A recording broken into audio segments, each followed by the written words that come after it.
बिस्मिल्लाहिर्रहमानिर्रहीम। अस्सलाम वालेकुम नाज़रीन, आप देख रहे हैं 92@8 विद सादिया अफसाल। नाज़रीन, आज जब एक तरफ साबिक वज़ीर आज़म इमरान खान बुध से अपनी जेल भरो तहरीक का ऐलान कर रहे थे, उन्होंने कहा कि मैं आगाज़ लाहौर से कर रहा हूँ और फिर आहिस्ता आहिस्ता पूरे मुल्क में इसका दायरा कार बढ़ाऊँगा। आज जबकि पाकिस्तान की आवाम महंगाई के तूफ़ान की वजह से परेशान है और जो हमारे सियासतदान हैं उनकी तरजीहात हमारे सामने हैं। प्रेस कॉन्फ्रेंसेज उठा के देख लीजिए, चाहे वो हुकूमती वज़रा की ही क्यों ना हो, वो किस चीज़ पर होती हैं। अभी महंगाई का सिलसिला जारी ही है, बल्कि आने वाले दिनों में अवाम किसी भी तरीके से किसी अच्छी खबर के मुंतज़र नहीं हैं। जो आप IMF के साथ करने जा रहे हैं, जो नया फाइनेंस बिल है सप्लीमेंट्री, जो मिनी बजट इंट्रोड्यूस कराया गया है, उसके बाद अवाम पे ऑब्वियसली बहुत ज़्यादा बोझ पड़ने वाला है। ऐसे में ही अभी थोड़ी देर पहले एक और अफसोसनाक जो खबर आई है वो कराची से है। ऑब्वियसली ये डेवलपिंग स्टोरी है, आहिस्ता आहिस्ता हमें पता चलेगा कि क्या सूरत हाल हमारे सामने है। लेकिन रेंजर्स के तर्जुमान की तरफ से बताया जा रहा है कि 8 से 10 दहशतगर्दों ने हमला किया है पुलिस हेडक्वार्टर्स पर कराची पर, और अभी ये सिलसिला जारी है। वहाँ पर फायरिंग की आवाज़ें भी आ रही हैं, धमाकों की आवाज़ें भी आ रही हैं, और ऑब्वियसली जो सिंध हुकूमत की तरफ से भी जो वज़रा हमें बता रहे हैं वो यही बता रहे हैं कि अभी फ़िलहाल हम नहीं बता सकते हैं क्योंकि ये पुलिस का मुकाबला इन दहशतगर्दों से इस वक्त जारी है। लेकिन कराची ने बहुत बरसों ये लाशें उठाई हैं, फायरिंग सुनी है, धमाके सुने हैं, और जब एक अवाम ने सुख का सांस लिया, ना सिर्फ कराची में पूरे मुल्क में, तो हम देख रहे हैं कि फिर से दहशतगर्दी की लहर जो है वो वापस आ रही है। अभी पिछले ही दिनों जो हमने पेशावर में एक इंतहाई अफसोसनाक हमला देखा, खुदकुश जो हमला था जहाँ पे नमाजी शहीद हुए, और अब कराची जैसे शहर के अंदर फिर से ये चीज़ हो जाना। इसी पर पहले तो मैं चाहूँगी कि हम अपने मेहमानों से बात करें। मजहर अब्बास साहब हमारे साथ मौजूद हैं, सीनियर सहाफ़ी हैं, तज्ज़ियाकार हैं। हमारे साथ सेनेटर ऑन अब्बास बपी साहब मौजूद हैं, सीनियर रहनुमा PTI के, PTI साउथ पंजाब के प्रेसिडेंट भी हैं, और हमारे साथ अली गौहर बलोच साहब भी मौजूद हैं, MNA हैं पाकिस्तान मुस्लिम लीग नवाज़ की। आप तीनों का शुक्रिया प्रोग्राम में ज्वाइन करने के लिए। पहले तो मजहर साहब, आपका ज़ाहिर है ताल्लुक़ कराची से, आप वहाँ पर मौजूद हैं। अभी लेटेस्ट तो हमारे पास इस वक्त कोई तफसीलात नहीं है, डेवलपिंग स्टोरी जारी है, लेकिन ये क्या एकदम फिर से कराची में पहले जैसे हालात, अल्लाह ना करे कि उस नहज तक जाएं, बट दोबारा पूरे मुल्क के अंदर ये दहशतगर्दी को लेके कहाँ मामला जा रहे हैं, कैसे लौट रही है? शुक्रिया सादिया। देखिए, मेरा ख्याल है जब ये सिलसिला शुरू हुआ, पेशावर वाला वाक़या हुआ, एक जनरल अलर्ट तो हो जाती है इंटीरियर मिनिस्ट्री की तरफ से सब जगह के जो है प्रिकॉशनरी मेजर्स लें। जो जगह चुनी है टेररिस्टों ने वो बड़ी इंपॉर्टेंट है, वो बड़ी सिग्निफिकेंट जगह है। नॉर्मली ये वो जगह नहीं होती जो आमतौर पे कहते हैं कि CTD के अगर कोई लॉकअप है या उनका ऑफिस है उसको अटैक किया जाता है। ये जगह जो चुनी गई है ये बड़ी, इसका रूट बड़ा स्पेसिफिक है। ये जो मेन शाहराह फैसल है ये वो रूट है जहाँ PSL की टीमें जाती हैं। ये यानी क्योंकि PSL हो रहा है, ये हो रहा है, तो ये तो शुक्र है कि आज कराची में मैच नहीं है, आज मुल्तान में है वो। लेकिन इसके यहाँ ये टारगेट क्यों है, क्योंकि आई डोंट नो, कि वो तो एडिशनल IG ने ये कहा है कि उनके दफ्तर पर अटैक हुआ। हो सकता है कि एडिशनल IG खुद टारगेट हो इसका, क्योंकि नॉर्मली वहाँ कोई कैदी वैदी तो नहीं रखे जाते, उस तरह के वो नहीं किए जाते। ये वो जगह है जहाँ पे नॉर्मली जो जिस तरह एक पुलिस स्टेशन होता है उस तरह की चीज़ है। तो ये मेरा ख्याल है, अब इस पे जाहिर है जब अभी सिचुएशन क्लियर होती है तो हमें पता चलता है कि वो रास्ता, वो जो गुजरगाह है वो PSL की टीमों ने वहाँ से गुजरना है, उस लिहाज से इम्पोर्टेंट इसकी है। अदरवाइज आप मेन सड़क है, यही मेन सड़क है उसमें, इस वजह से इसकी और सिग्निफिकेंस बढ़ जाती है उसमें। अब ये पता चलेगा, और इसकी वजह से अब आपको एक्स्ट्रा ऑर्डिनरी प्रिकॉशनरी मेजर्स लेने पड़ेंगे, क्योंकि आने वाले दिनों में PSL के मजीद मैचेस हैं, और ये याद रखें PSL का फाइनल जो है वो लाहौर में है, और अब उनकी टीम को और ज़्यादा आपको एक्स्ट्रा ऑर्डिनरी, क्योंकि ज़ाहिर फॉरेन प्लेयर्स भी इसमें हैं, क्योंकि खुदा न खास्ता अगर कोई ऐसा इस तरह की चीज़ हो जाती है तो अभी तो इंटरनेशनल क्रिकेट पाकिस्तान में वापस आई है, और ये सिचुएशन अगर इस तरह ख़राब होती है तो हमें बड़ा नुकसान हो सकता है। और कराची चूँकि इकनॉमिक हब है, तो कराची में होने वाले वाक़े की और ये भी हो सकता है, इस पर भी और अलर्ट रहना चाहिए, क्योंकि ये टारगेट होकर कहीं और भी टारगेट हो सकता है, कराची का किसी और जगह भी टारगेट की जा सकती है। कराची को जिस तरह आपने शुरू में कहा, कराची ने बहुत खून देखा है, बहुत खून खराबा देखा है, हर तरह की वो देखी है, लेकिन हम कहीं ना कहीं रिलैक्स हो जाते हैं। हमने जो है वो 2013 का जो ऑपरेशन हुआ और फिर सारा चीज़ें हुई नॉर्थ वजीरिस्तान शिवा, हमने देखा कि सवात में हम रिलैक्स हो गए। हमने देखा कि हम जो है वो एक्स फाटा के एरियाज में रिलैक्स हो गए। जब आप रिलैक्स होते हैं, क्योंकि ये ऑन गोइंग वॉर है, तो जब आप रिलैक्स होते हैं तो फिर उनको मौका मिल जाता है। जब आप उनसे बातचीत करते हैं तो उनको मौका मिल जाता है अपने आप को रीग्रुप करने का। और यही शायद हमसे मुगलतियाँ अफगान पॉलिसीज़ में रही कि हम जहाँ नेगोशिएशन में जाते हैं, नेगोशिएशन इंपॉर्टेंट होती हैं, लेकिन जब आप जाते हैं तो आपको इस चीज़ को भी गौर करना पड़ता है कि उसकी वजह से वो रीग्रुप होते हैं और फिर अटैक करते हैं वो। तो अब ये एग्जैक्टली ये नहीं पता कि ये जो टारगेट है, माजी में भी हमने देखा है कि ये एक टैक्टिक होती है उनकी तरफ से, टाइम गेन करने के लिए, अपने आप को मजीद मुनज़्ज़म करने के लिए। और आप बिल्कुल सही कह रहे हैं कि हम जो हैं वो शायद थोड़ा तवज्जो हमारी हट जाती है, ये रिलैक्स हो जाते हैं। बट खैर, this is very unfortunate. On Abbas साहब, आप क्या कहेंगे? ऑब्वियसली जब भी थोड़ी नॉर्मलसी वापस आने लगती है, थोड़े हालात नॉर्मल होने लगते हैं, महंगाई की वजह से पहले ही अवाम परेशान है, कारोबार लोगों के चल नहीं रहे, फिर अगर दहशतगर्दी मुल्क में आ जाती है तो आपको पता है कि उसमें क्या हालात होते हैं, अवाम कहाँ कारोबार करेंगे, कहाँ कमाएंगे, क्या हो रहा है। अभी कराची में ये जो अटैक चल रहा है, अगेन अभी रेंजर्स और पुलिस का ऑपरेशन जारी है दहशतगर्दों के खिलाफ। हम उस पर तो अभी नहीं कह सकते कि क्या हमारे पास इत्तलात हैं, बाद में पता चलेगा जब हुकूमत बताएगी। बट ये हो जाना कराची में, what's your take on that? बिस्मिल्लाहिर्रहमानिर्रहीम। बड़ा अनफॉर्चुनेट है वैसे, और उसकी वजह सिंपल है, जैसे मज़हर अब्बास साहब फरमा रहे थे कि इश्यूज़ पाकिस्तान को किसी एक किस्म के नहीं है, इट्स मल्टी डायमेंशनल इश्यूज़ है। इकॉनमी एक इशू है, टेररिज्म दूसरा इशू है, लॉ एंड ऑर्डर तीसरा है, पॉलिटिकल केओस अपनी जगह है, करप्शन के इश्यूज़ अपनी जगह पे, इट्स सो मेनी इश्यूज़। और उसमें इस तरह का इशू कराची, मतलब हमारी शहर है, एवरीबडी नोज कि कराची जो है ना, हमारी लार्जेस्ट टैक्स कलेक्शन कराची में होती है। वहाँ इस तरह का इशू होना और PSL के मौके पर एक जो सिग्नल जाएगा, उसके अपने कॉनोटेशंस बड़े खतरनाक हो सकते हैं। लेकिन अनफॉर्चुनेटली, और इसमें मैं किसी किस्म की कोई पॉलिटिकल बात नहीं करना चाहूँगा क्योंकि कराची एक सेंसिटिव इशू है, but one has to understand कि हमारी प्रेफरेंसेस हैं क्या एज अ स्टेट, हमने किस चीज़ को प्रेफरेंस देना है।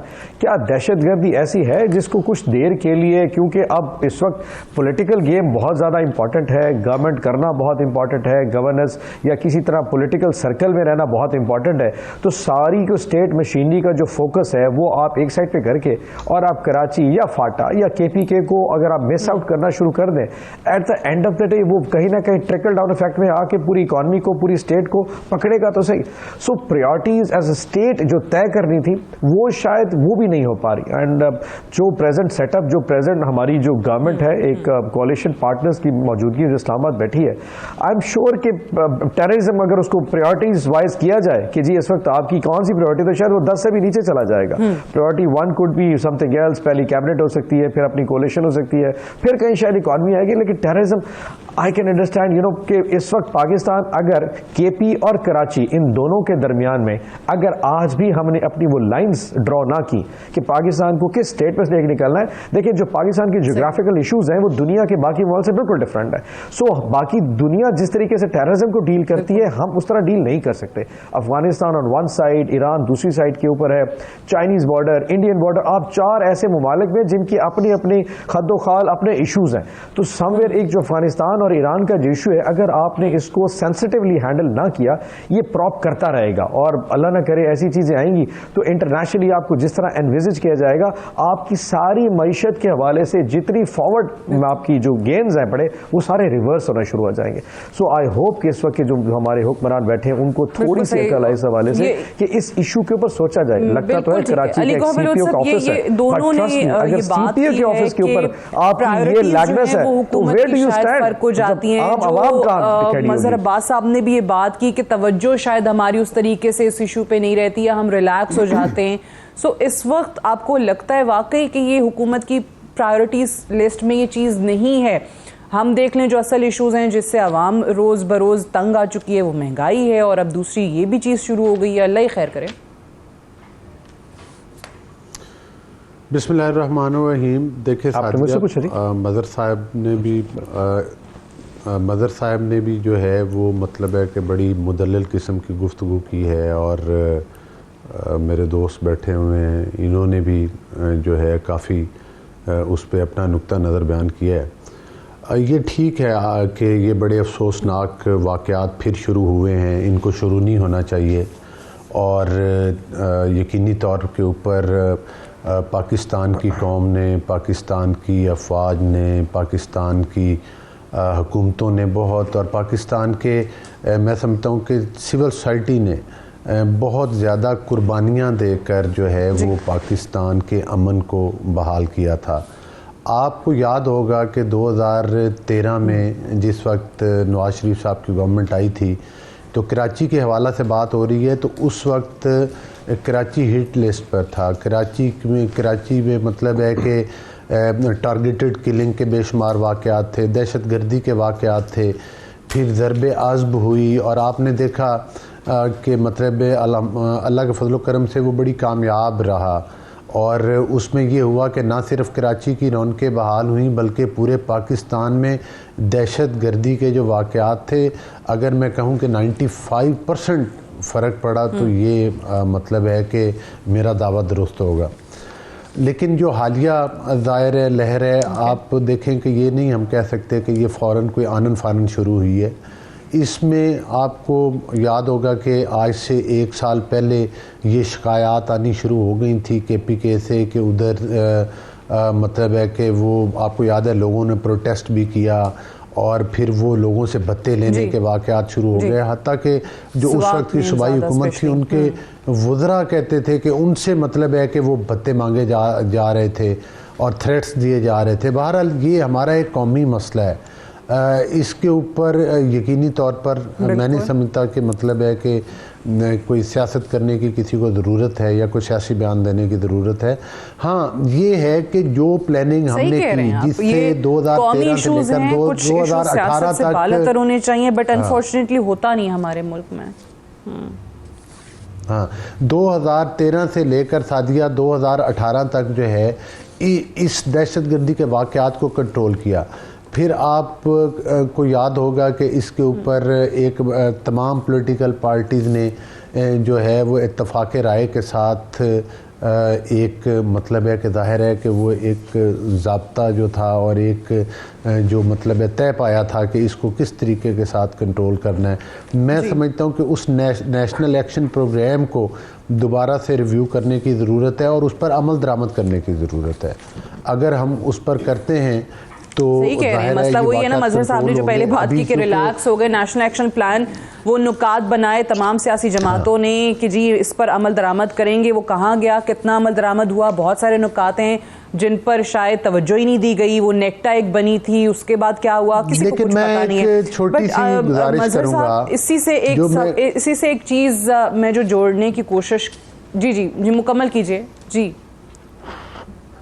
मैं ये गुजारिश कर रहा था कि आपने देखा कि अभी जब से तालिबान की गवर्नमेंट अफ़गानिस्तान में आई, ये एक बड़ी मेजर चेंज आई है पिछले दिनों में, और उसके बाद जाहिर है कि आपने इंडिया के जो मतलब है कि जिस तरह से है, पाकिस्तान के कोई दुश्मन एक तरफ से नहीं है। पाकिस्तान जो है मतलब है कि वो बॉर्डर अफ़गानिस्तान का जो है इंडिया को जो है वो बहुत बड़ा है, और वहाँ पर आपको पता है कि बॉर्डर के बिल्कुल साथ जो हमारे जो दुश्मन हैं, जो पाकिस्तान की सलामती के दुश्मन हैं, वो जो ताकतें हैं वो पाकिस्तान के ख़िलाफ़ हर वक्त किसी न किसी साजिश में, हर वक्त किसी न किसी प्लानिंग में वो शामिल रहते हैं।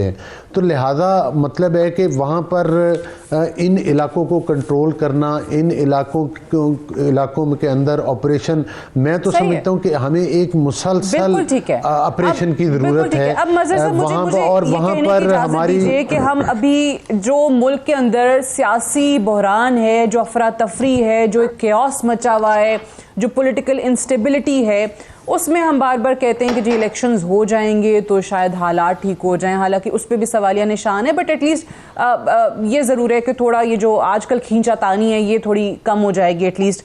अब इलेक्शंस ना हो टाइम पे ये आर्ग्यूमेंट बार बार पाकिस्तान तहरीक इंसाफ की तरफ से आता है कि जी हुकूमत नहीं चाहती क्योंकि परफॉर्मेंस बहुत बुरी है, इलेक्शन में जाएंगे तो हार जाएंगे। Chief election commissioner supreme court में जाके 3 चीज़ें बताते हैं। वो कहते हैं कि हुकूमत फंड्स नहीं दे रही, फ़ौज कहती है कि जी हम सिक्योरिटी के लिए अपने लोगों को, फ़ौजियों को प्रोवाइड नहीं कर सकते, और जुडिशरी जो है वो जुडिशल ऑफिसर्स नहीं दे रही, जैसे वो रिटर्निंग ऑफिसर्स लगाए थे 2018 के इलेक्शंस में। आज का वाक़या, पेशावर का वाक़या, इस्लामाबाद में जो हुआ, आपको लगता है कि ये उस तरफ सिलसिला जा रहा है कि इन सारों के आड़ में क्या माहौल इस वक्त बड़ा ख़राब हो गया है, इलेक्शंस नहीं हो सकते? नहीं, मेरा नहीं ख्याल। देखिए, उसकी वजह यह है कि 2008 के इलेक्शन जब हुए थे तो बहुत बड़ा पाकिस्तान की सियासी तारीख का बहुत बड़ा वाक़या हुआ था, दहशतगर्दी का। 27 दिसंबर को का जो वाक़या था बेनज़ीर भुट्टो की मदद का, तो उसके बाद फिर इलेक्शंस हुए। 12 जनवरी में इलेक्शंस हो गए, उसमें जनवरी या फरवरी में इलेक्शंस हो गए उसमें। फिर 2013 के जब इलेक्शंस हुए थे तो टेररिज्म अपनी पीक के ऊपर था, और वो तो पॉलिटिकल लिंक टेररिज्म था। यानी उसमें तो आप ख़ास तौर पे आप देखें कि उसमें 2 या 3 मेजर पॉलिटिकल पार्टीज थी, वो टारगेट थी उसमें। यानी खैबर पख्तूनख्वा में अवामी नेशनल पार्टी के जलसों को, उनके लीडर्स को चुन चुन के मारा गया। पाकिस्तान पीपल्स पार्टी अंडर थ्रेट थी, उनके लोगों को टारगेट किया गया। कराची में MQM अंडर टारगेट थी, और तालिबान ने स्पेसिफिकली ये कहा था उन्होंने कि हम इनको टारगेट करेंगे। और अभी भी रिसेंट 1-1.5 महीने पहले भी TTP ने PMLN को वॉर्न किया है। उस वक्त PMLN टारगेट नहीं थी, उस वक्त PTI टारगेट नहीं थी, उस वक्त जो टारगेट बनी है वो तो ANP और पीपल्स पार्टी और MQM बनी थी। अब ये एक नई चीज़ सामने आई है, लेकिन उसके बावजूद इलेक्शंस हुए। 2013 के इलेक्शंस हुए, इसी तरह 2018 में भी। 2018 के जब इलेक्शंस हुए तो वो रिलेटिवली पीसफुल इलेक्शन थे। उसकी वजह यह है कि जो 2013 के बाद जो ऑपरेशन हुआ, जिसकी अभी जिक्र कर रहे थे, और उस ऑपरेशन के वक्त जब नॉर्थ वजीरिस्तान वगैरह में ऑपरेशन हो रहा था, तो नवाज शरीफ, जनरल राहील शरीफ ने नवाज शरीफ से बात करके नवाज शरीफ साहब को इमरान खान के घर भेजा, और नवाज शरीफ इमरान खान के घर गए। उसके बाद फिर हमने देखा कि बीच में एक मुज़ाकरात का प्रोसेस हुआ, लेकिन वो मुज़ाकरात ब्रेक डाउन हो गए, और उसके बाद ऑपरेशन हुआ। और उस ऑपरेशन में जाहिर है शुमाली वजीरिस्तान, सवात, मालाकंड, ये सारे, और फिर कराची में बहुत बड़ा ऑपरेशन हुआ। उसके नतीजे में 2018 के इलेक्शन 2013 के मुकाबले में रिलेटिवली बेहतर इलेक्शन हुए law and order point of view से। फिर इसी तरीके से हमने उसके बाद की जो सूरत हाल देखी है हमने उसमें, लेकिन ये जाहिर है कि तालिबान की गवर्नमेंट का रिवाइव होना, और ये याद रखें कि पाकिस्तान के अंदर सिर्फ तालिबान नहीं, पाकिस्तान के अंदर बेइंतहा ग्रुपों के स्लीपर सेल्स मौजूद हैं, वो किसी भी वक्त एक्टिव हो जाते हैं। पाकिस्तान के अंदर सेक्टेरियन इश्यूज हैं, पाकिस्तान के अंदर जो है वो सिर्फ तालिबान नहीं है, सिर्फ अलकायदा का एलिमेंट मौजूद नहीं होता, सिर्फ दाइश का एलिमेंट मौजूद नहीं होता, ईरानियन बलोचों का एक एलिमेंट वहाँ मौजूद है। तो मल्टीपल प्रॉब्लम्स हैं, जिसको अनफॉर्चुनेटली 2014 में जब APS का वाक़या हुआ था, तो हमने नेशनल एक्शन प्लान में उस चीज़ को हमने उस तरह एड्रेस नहीं किया, और हम टेररिज्म से जो है वो एक्सट्रीमिज़म की तरफ चले गए। और एक्सट्रीमिज़म जब फैलता है सोसाइटी में तो वो टेररिज्म को जन्म देता है, और वो वल्नरेबल हो जाते हैं ये सारे नौजवान कि उनको कोई भी ग्रुप जो है वो मोल्ड कर लेता है। तो ये जो पूरी सिचुएशन है ये बहुत अलार्मिंग है। आपकी पॉलिटिकल इंस्टेबिलिटी, आपकी इकोनॉमिक इंस्टेबिलिटी, और फिर आपकी सिक्योरिटी। जब सिक्योरिटी की सिचुएशन ख़राब होती है तो कोई इन्वेस्टर नहीं है। लेकिन इलेक्शंस को आगे बढ़ाना इस ग्राउंड पे ये बहुत डेंजरस होगा। मेरा ख्याल है इलेक्शंस पे को लेट नहीं करना चाहिए, इलेक्शन को इसके प्रीटेक्स्ट में नहीं करना चाहिए, वरना सिचुएशन किसी के भी काबू में नहीं होगी। उसको बिल्कुल एक सेपरेटली चीज़ों को देखना चाहिए, नहीं आएगी। और आपने सही कहा कि इससे ज़्यादा बुरे हालात में हो चुके हैं इलेक्शन, तो इस वक्त कोई वजह नहीं बनती इलेक्शन को डिले करने की। लेकिन ऑब्वियसली जैसे इदारे ने करवाना है, उनके चीफ जो बात कर रहे हैं उस पर भी ज़रा बात करते हैं। मुझे एक ब्रेक के लिए कहा जा रहा है, ब्रेक से आते हैं, डिस्कशन को हम यहीं से आगे बढ़ाएंगे। Stay tuned.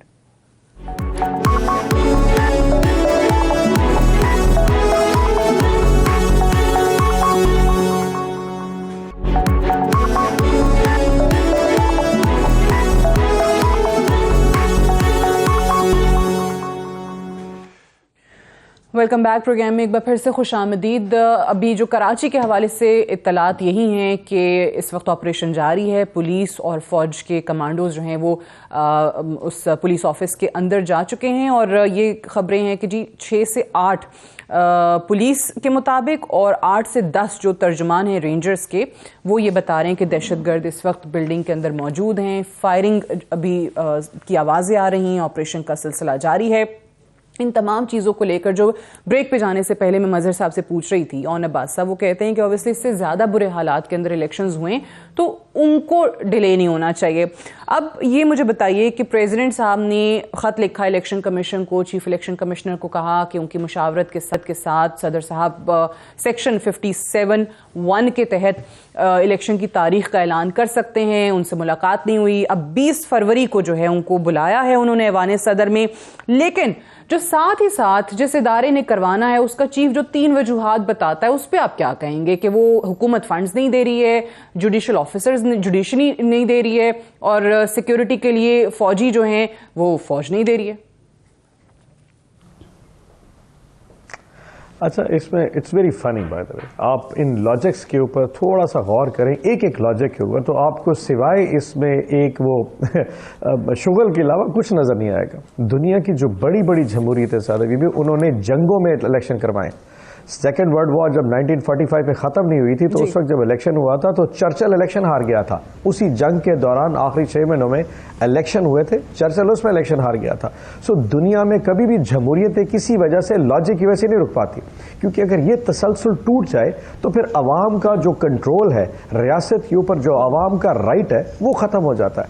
यानी कि आप ये देखिए कि पिछले साल बाई इलेक्शन हो रहे थे, आपको याद होगा जब सितंबर में हमारे ना 9 सीटों के ऊपर इस्तीफे इन्होंने एक्सेप्ट कर लिए थे, तो अचानक out of nowhere election commission ने लेटर निकाला, क्योंकि इस वक्त पाकिस्तान में सैलाब की सूरत हाल है, इलेक्शन पोस्टपोन कर लेते हैं जी। और रीज़न क्या थी कि सिंध में स्कूल गिर गए और हमारे पास क्योंकि सारी जो हमारी फोर्सेज हैं वो सैलाब में इस वक्त हुए, और ये सैलाब के 3 महीने बाद, सैलाब जुलाई में आया था, इलेक्शन सितंबर में था, 1 महीना डिले कर दिया। मैं आपको बताऊं, मुल्तान में हमारा बाई इलेक्शन 1 महीना डिले कर दिया। मुल्तान में 1 साल बारिश कोई नहीं होती, उन्होंने कहा सैलाब आ गया। तो लॉजिक से अब ये देखिए, ये हम सबको पता था कि जब हम इस्तीफा देंगे इन्होंने इलेक्शन नहीं करवाना। लॉजिक्स की बात थी, मंतक ये ढूंढ रहे थे। तो पहली मंतक तो गवर्नमेंट ने कहा जी पैसे नहीं देने, जी हमारे पास पैसे नहीं। आप ये बताएं, पिछले 10 महीनों में क्या इस गवर्नमेंट ने सड़कों नालियों के लिए क्या फंड नहीं दिए? एक MNA को 45 करोड़ रुपए के डेवलपमेंट फंड इशू हो गए। आप ये देखें कि 180 के करीब इनके लोग हैं, और कुछ नहीं तो 70-80 अरब रुपया सिर्फ सड़कों और नालियों पे इशू कर दिया। इलेक्शन के लिए 39 अरब रुपया इनके पास नहीं है, खत्म। फोर्सेज का इन्होंने वजारत दाखिला लेटर लिया, फोर्सेज कौन सा पाकिस्तान में सिर्फ ऑपरेशन चल रहा है जहां फोर्सेज मसरूफ है? कोई खास ऑपरेशन नहीं। KP में अगर कोई है किसी लिमिटेड माहौल में तो उसका कम से कम हमें नॉलेज नहीं है। सो ये अपनी जगह लॉजिक। जुडिशरी के लोग अवेलेबल क्यों नहीं है? कोई लॉजिक बताए, वो किधर मसरूफ है? क्या वहां पे कोई केसेस बहुत ज्यादा इल्तवा आ गया है, कोई बहुत बड़ी इनकलाब आ चुका है इस वक्त अदालतों में कि वहां पे सारे वहां मसरूफ है?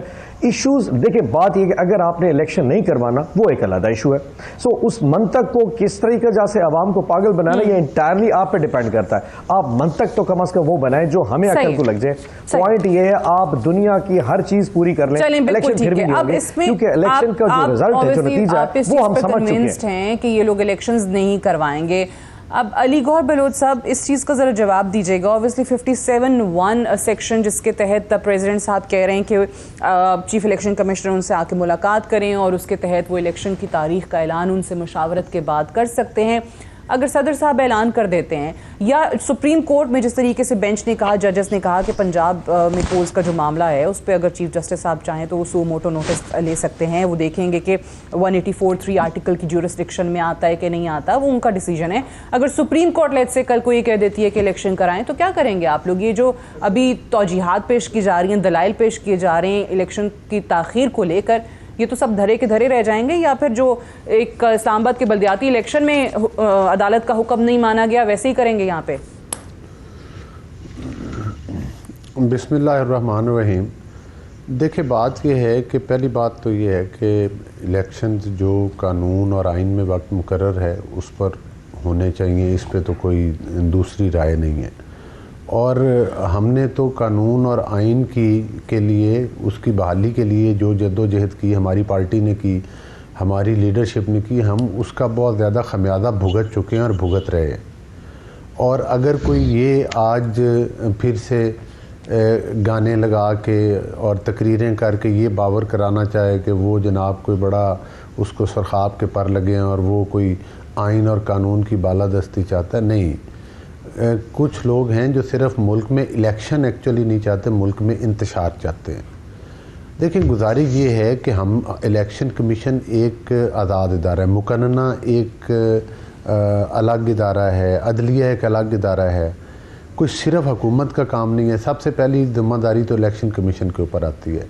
जिस तरह से अभी आप बता रहे थे कि अदलिया ने इनकार कर दिया है कि हम अपने लोग नहीं स्पेयर कर सकते, एक तरफ तो अदलिया आपके बकौल या इनके बकौल ये फैसला कर रही है कि जनाब हमें इलेक्शन में जाना करवाएं और इलेक्शन में जाना चाहिए, जिस तरह आपने कहा सुप्रीम कोर्ट कर दी। ये चीफ इलेक्शन कमिश्नर ने कहा तो अदालत के अंदर वो जाहिर है ना, तो वो झूठ तो नहीं कह सकते ना। जाहिर है उन्होंने अदलिया से कोई रिटर्न लिया होगा, कोई उसको रिटर्न में से भेजा, कोई लेटर भेजा होगा, तो जिसके जवाब में उनको कोई चीज़ आई हो। लेकिन देखे सादिया, जब तक हम इन तमाम चीज़ों के शाको सबाक का हवाला नहीं देंगे ना, तो ये सारे मामलात और गुत्थियाँ सुलझ नहीं सकती। सूरत हाल ये है कि पाकिस्तान में जिस वक्त ये 2018 का इलेक्शन चुराया गया था, हमने 2018 के इलेक्शन के बाद 5 साल हर प्लेटफार्म के ऊपर, बल्कि ऐन उस इलेक्शन के बाद इलेक्शन कमीशन के सामने तमाम पॉलिटिकल पार्टी जो उस वक्त की अपोजिशन की पार्टी थी, एहतजाज किया था कि इस मुल्क में ये इलेक्शन रिग्ड हुए।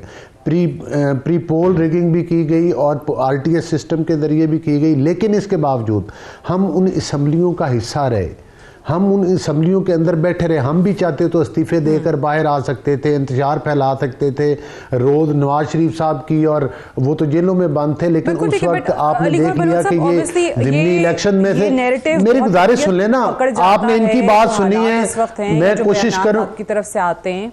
जी फरमाइए, मुकम्मल कीजिए। मैं आपकी बात ये सुन रही हूँ। मैं आपसे सप्लीमेंट्री सवाल ये कर रही हूँ कि जब ये कहते हैं कि परफॉर्मेंस ऑब्वियसली ऐसी है कि इलेक्शन से भागना चाहते हैं, तो जो महंगाई है, जब मरियम साहिबा खुद बैठ के कहेंगी कि हुकूमत हमारी नहीं है, तो वो ऐसा नैरेटिव उनका जोर पकड़ जाता है कि वाकई फरार चाह रहे हैं आप? नहीं, बात ये नहीं है। खैर, वो एक अलग बहस है कि मरियम साहिबा ने जो बात की है वो किस पैराए में की है या उसको किस तरह से बयान किया जा रहा है। क्योंकि इत्तेहादियों की हुकूमत है, PMLN की तो गवर्नमेंट नहीं है कि सिर्फ जिम्मेदारी मतलब है। हमने दायरे हम इकट्ठे हैं, हम तो तमाम पार्टीज़ के साथ खड़े हुए हैं और खड़े रहेंगे और हम अपने आप को जवाबदेह समझते हैं। लेकिन जाहिर है वो कारकर्दगी के हिसाब से उनका इशारा 2013 से 2018 के कामयाब एक वक्त की तरफ था, जिसमें नवाज शरीफ साहब ने और PMLN ने डिलीवर किया था। देखिए, गुजारिश ये है कि जो इस वक्त अगर हम कहेंगे ना कि मट्टी डाल के आगे बढ़ो, मतलब है कि कोई एक बंदा जुर्म करता है, मुल्क के निज़ाम को सोप टाच करता है और हम उन इश्यूज़ के ऊपर सारे इकट्ठे बैठकर उनका मेरिट पर फैसला नहीं करते, इसका मतलब है कि 2018 के इलेक्शन चोरी करने वालों को और चोरी करवाने वालों को माफ़ कर दिया जाए और अगले इलेक्शन करवा दिया जाए।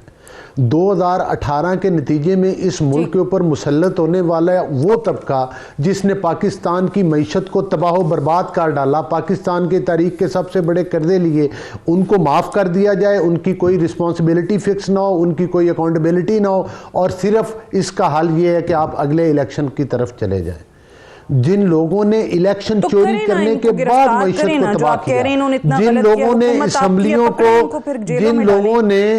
जिन लोगों ने सिर्फ और सिर्फ मुल्क में सियासी इंतशार फैलाने के लिए 2 सूबाई असम्बलियाँ तोड़ डाली, हम क्या मतलब है कि उन लोगों वो लोग जवाबदेह नहीं है किसी कानून के कटहरे में। आज भी देखें, बड़ी मज़ाइका खेज बात है कि एक तरफ PMLN के लोग हैं, वो तौहीन अदालत में आज भी डिस्क्वालीफाई हैं 5-5 साल के लिए। एक तरफ लाडलापन है कि इमरान न्याजी साहब को रिलीफ मिल जाता है, यूसुफ रजा गिलानी साहब की प्राइम मिनिस्टर चली जाती है, इस पे आ जाती हूं कि क्या आप लोग अभी भी ये बात करते हैं मजहर अब्बास जब तक मैं सिर्फ 2 लफ्ज में एक बयानिया आ रहा है कि शायद अभी भी सिस्टम के लाडले हैं खान साहब, मैं 2 लफ्ज की एक ऑडियो आ जाती मुबैयना परवेज इलाही साहब, मुकम्मल कर लीजिए बलोच साहब, मैं जाऊं फिर मजहर साहब। दो लफ्ज में मैं अपनी बात मैं सिर्फ दो लफ्ज कहूंगा, मैं सिर्फ दो लफ्ज कहूंगा। जी फरमाइए। मेरा जाती मेरी जाती राय ये है, मैं मतलब है कि इवन मतलब है कि जाहिर है हमारी पार्टी में भी जाहिर है इन चीज़ों पर डिस्कशन होती हैं। मेरी जाती राय ये है, इलेक्शन आइन और कानून के मुताबिक बिल्कुल वक्त पर होने चाहिए, लेकिन अगर हम इन तमाम मामलात को एड्रेस किए बगैर अगले इलेक्शन की तरफ चले जाते हैं तो पाकिस्तान की मईशत, सियासत और पाकिस्तान का निज़ाम ठीक नहीं हो सकता। बिल्कुल सही है। मैं तो कह रही हूँ, मैं आपके साथ हूँ इस सब स्टेक होल्डर्स को बैठ के हुकूमत थी, उनकी तरफ से सब स्टेक होल्डर्स को बैठ के शहजाद अकबर साहब बताते थे, पलंदे लेके ये हुआ वो हुआ। मैं उनसे भी यही सवाल आज भी करती हूँ कि भाई आप लोग मंतकी अंजाम तक तो किसी केस को पहुंचा नहीं सके, लोगों की बरियत हो जाती है या जमानतें हो जाती हैं, कुछ नहीं हुआ। अब आप भी वही बातें कर रहे हैं कि इन्होंने ये कर दिया वो कर दिया, फिर इनको बनाए केसेस, जेलों में डालें, इनको सजाएं दें अगर इन्होंने मुल्क को लूटा है तो। मैं मजहर अब्बास साहब फरमाइएगा, जेलों की बात नहीं कर रहा, मैं जवाब दे देते जवाब। नहीं, मैं मादरत के साथ मैं जेलों की बात नहीं कर रहा, मैं सिर्फ करप्शन केसेस की बात नहीं कर रहा। मैं देखें पाकिस्तान का आइन तोड़ा गया, सुप्रीम कोर्ट ने 6-0 के साथ फैसला दिया कि नहीं दिया कि जो सूरी के जरिए असेंबली तोड़ी गई, उसकी भी सजा है ना। तो सूरी के ऊपर आर्टिकल 6 लगता है कि नहीं लगता? मैं ये कहता हूं कि एक टोला पाकिस्तान का अमन तबाह कर रहा है, मजहर साहब इस पे मैं आपसे जवाब देने की कोशिश कर रही हूं कि जी खान साहब अभी भी सिस्टम के लाडले हैं, ये जो एक पीडीएम का नैरेटिव। ओके मजहर साहब, ओवर टू यू। देखिए अभी ये जो अगर लगाया जाता है ना कि ये भी देखना चाहिए कि पाकिस्तान की मईशत कहाँ चली जाएगी अगर इस तरह हुआ, यही सवाल उस वक्त भी उठा था जब वोट ऑफ नो कॉन्फिडेंस लाया जा रहा था। और बेहतर होता कि इमरान खान साहब अपना पीरियड कंप्लीट करते हैं। जो भी सिचुएशन थी, जो जवाब पेश किया गया वो अदम एतमाद की तहरीक लाने का, वो जवाब में बहुत ज़्यादा वज़न नहीं नज़र आता। उसकी वजह यह है कि या तो आपके पास ऐसा प्लान होता ना कि आप इमरान खान की हुकूमत ख़त्म करके चीज़ों को बेहतर कर लेते, तो आप नहीं कर सके 10 महीने में।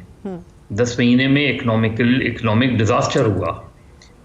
अब आप उसको ब्लेम करते रहें पिछली हुकूमतों को, हो सकता है जाहिर है उनका भी फॉल्ट होगा, लेकिन जो उसकी वजह से आप अदम एतमाद की तहरीक लाए थे उसमें कामयाबी आपको नहीं मिली उसके बाद कि आप या तो आप फ़ौरन इलेक्शन करा देते।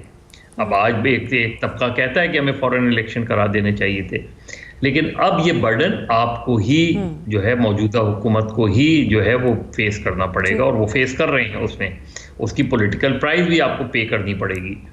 तो ये जो सिचुएशंस है, इसकी वजह से इलेक्शन में ताकीर आपको उस खाई में, जो उस दलदल में आप फंसते चले जाएंगे, नहीं होनी चाहिए। और ये फंसते चले जा रहे हैं। बात बताइए, बिल्कुल ठीक है, ये जो इमरान खान ने बुध से ऐलान कर दिया है कि लाहौर से शुरू करने जा रहे हैं जेल भरो तहरीक, अब पाकिस्तान की हिस्ट्री उठा के देख लें तो ऐसी कोई मुनज़्ज़म तहरीक तो नहीं चली है जिससे कोई फ़ायदा हुआ हो कि आप रज़ाकाराना तौर पे जेल के बाहर जाके खड़े हो जाएं, आपके गिरफ्तार कर लो।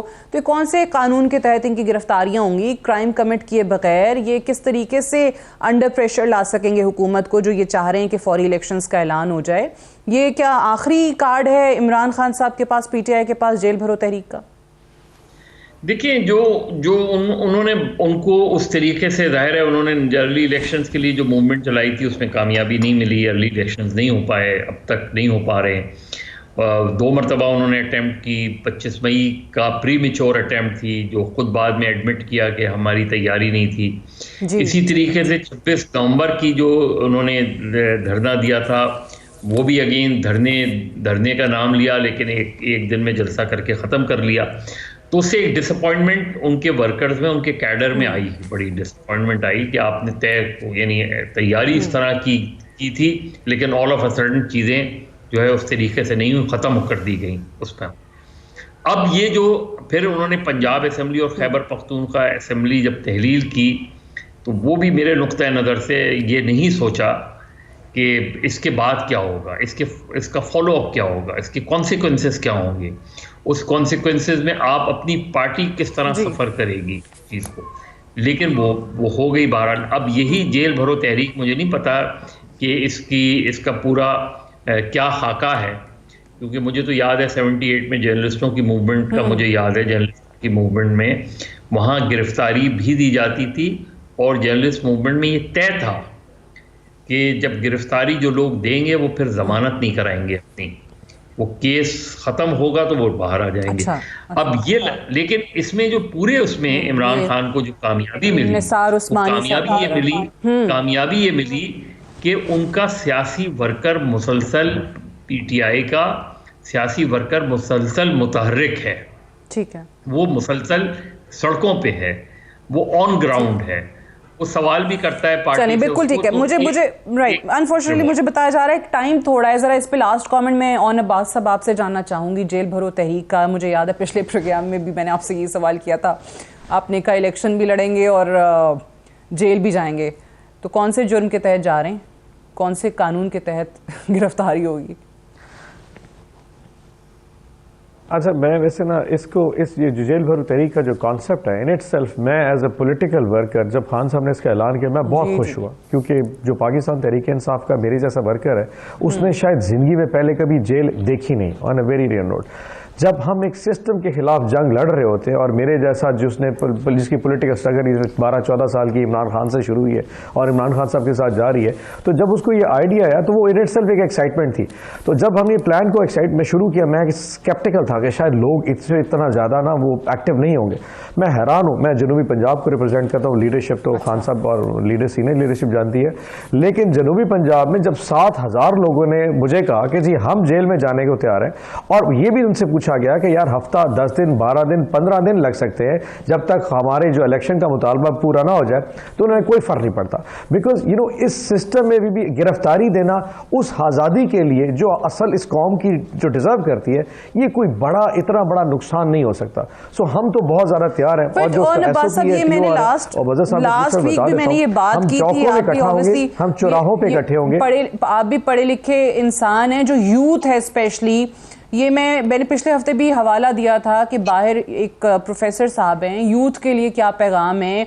आपको पता है कि अगर जेल में जाते हैं तो बाद में आपका क्रिमिनल रिकॉर्ड होता है, आपका ज़ाहिर है वो हर चीज़ रिकॉर्ड पे होती है, आपको वीज़ा में मसला होता है, आपको तालीमी इदारे में जो है वो दाखिला नहीं मिलता है, आपको मुलाजमत में इशूज़ आते हैं, तो ये नहीं बीबी उस मुलाजमत का, उस नौकरी का, उस करियर का, उस मुस्तकबिल का क्या करना है जिसमें पाकिस्तानी शायद नजर ना हो। जिस वक्त के हालात जो पाकिस्तान में बन रहे हैं, जहां पे डिफॉल्ट की तरफ जा रहे हैं, अगर इस स्ट्रगल का हिस्सा आज ना बने, वो जिस अमेरिका को आप कहते रहे कि इन्होंने हमें निकाल दिया, उनसे जाके फवाद चौधरी एक चीज थोड़ी सी बता दूं बीबी क्लैरिफिकेशन के लिए, क्योंकि मदर साहब ने पूछा कानून का। एक सेकंड जी, मैं आपको थोड़ा क्लियर कर दूं, हम किसी कानून को हाथ में नहीं लेंगे, कोई क्रिमिनल केस नहीं होगा, हम शहर के मेन चौराहों पे इकट्ठा होंगे और वहां पे इनसे प्रोटेस्ट किया जाएगा जो डिस्ट्रिक्ट एडमिनिस्ट्रेशन है कि आप हमें यहाँ पे गिरफ्तार करें। ऑटोमेटिकली 144 लगी, एक जेलर जो है वो पकड़ के जेल में क्यों डाल देगा? अनटिल साहब कानून को हाथ में नहीं लेंगे, कोई क्राइम कमिट नहीं करेंगे तो जेल में जेलर कभी नहीं पकड़ेगा जी। मैं अर्ज कर रहा हूं, हम किसी भी चौक के ऊपर, जैसे लिबर्टी चौक है, यहाँ पे मुल्तान में इंसाफ चौक है, हम वहां पे इकट्ठे होंगे और वहां पे दफा 144 ऑटोमेटिक लग जाएगा और वो हमें अरेस्ट करके चले जाएंगे। लेकिन एक चीज याद रखिएगा, ये स्ट्रगल आखिर क्यों, आखिर इमरान खान साहब या पाकिस्तान तरीके के साथ इस हद तक जाना ही क्यों चाहती है? सिर्फ कानून के लिए क्या आप इलेक्शन करवाते? सेनेटर ऑन अब्बास साहब, मजहर अब्बास साहब, अली साहब प्रोग्राम में ज्वाइन करने के लिए। That's all for tonight. इजाजत दीजिए, खुदा हाफिज।